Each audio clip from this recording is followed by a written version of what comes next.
আসসালামু আলাইকুম ওয়াৰাহমাতুল্লাহি ওয়াবাৰাকাতুহ।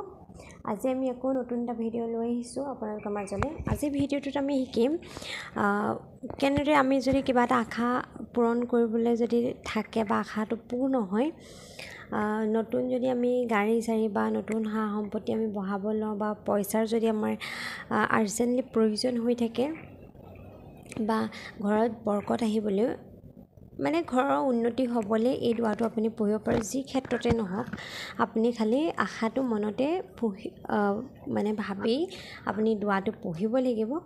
আৰু দুৱাটো পঢ়িবলৈ হ'লে আমি কেতিয়া পঢ়িব লাগিব? ৰাতিপুৱা সময়ত মানে ফজৰ নামাজৰ পাছত পঢ়িব লাগিব।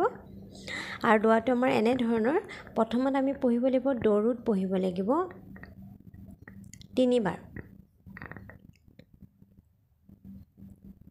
আপুনি দৰুদ পঢ়িব লাগিব। আৰু দৰুদ আপুনি কোনটো দৰুদ পঢ়িব? আপুনি যিটো দৰুদ নামাজত ব্যৱহাৰ কৰে সেইটো দৰুদো পঢ়িব পাৰে, নহয় আৰু বহুতকেইটা দৰুদ আছে সেইকেইটাও পঢ়িব পাৰে, বা যদি নাজানে আটাইতকৈ সৰু দৰুদ যিটো সাল্লাল্লাহু তাআলা আলাইহি ৱাসাল্লাম, সেই দৰুদটো পঢ়িব পাৰে। 2 নম্বৰতে আপোনালোকে পঢ়িব লাগিব 2 নম্বৰতে দৰুদ পঢ়াৰ পিছত আপোনালোকে পঢ়িব লাগিব ইয়া আল্লাহু ইয়া ৱাছিতু। ইয়া আল্লাহু, মই লিখি দিছোঁ, ইয়া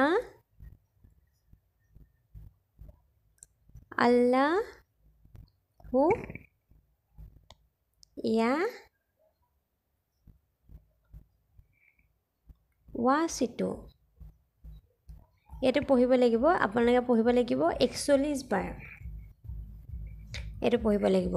আৰু 3 নম্বৰ পুনৰ আপুনি যিটো প্ৰথমতে পঢ়িছিলে দৰুদ, সেই দৰুদটোকে 3 বাৰ পঢ়িব লাগিব। মই কৈছোঁ দৰুদ যদি আপোনালোকে দীঘলীয়া দৰুদ মুখস্থ নাই বা নপঢ়ে তেতিয়াহ'লে আটাইতকৈ সৰু দৰুদ সাল্লাল্লাহু তাআলা আলাইহি ৱাসাল্লাম পঢ়িব লাগিব। আৰু আপোনালোকে যেতিয়া এইটো পঢ়ি থাকিব, এই দুৱাটো পঢ়িব, তেতিয়া আপোনালোকে মনতে ভাবিব যে আপোনালোকে কি কাৰণত বা কিহৰ কাৰণে এই দুৱাটো পঢ়িছে। যেতিয়া আপোনালোকে পঢ়িব তেতিয়া বা এই দুৱাটো আপোনালোকে পঢ়াৰ আগত বা পঢ়োঁতেই আপোনালোকে দিলে মনে মনে এই আপোনালোকৰ যিটো আশা, সেই আশাটো ভাবি পঢ়িব। নিশ্চয় আল্লাহ আপোনালোকক আশাটো সফল হোৱাত সহায় কৰিব। আপোনালোকে এই দুৱাটো পঢ়ি সদায় ৰাতিপুৱা দুৱা কৰিব। নিশ্চয় আল্লাহ আপোনালোকৰ দুৱাটো কবুল কৰাত সহায় কৰিব। আৰু যদি সময় নাই পোৱা, আমি উঠোতে বহোতে বা কিবা কাম কৰি আছোঁ, তেতিয়াও আমি এই দুৱাটো পঢ়িলে আল্লাহ নিশ্চয় আমাৰ দুৱাটো কবুল কৰিব। আল্লাহুম্মা আমিন। আজিলৈ আমাৰ ভিডিঅ'টো ইমানেই আছিল। সকলোৱে শ্বেয়াৰ কৰিব আৰু ভিডিঅ'বিলাক চাব বুলি আশা থাকিল।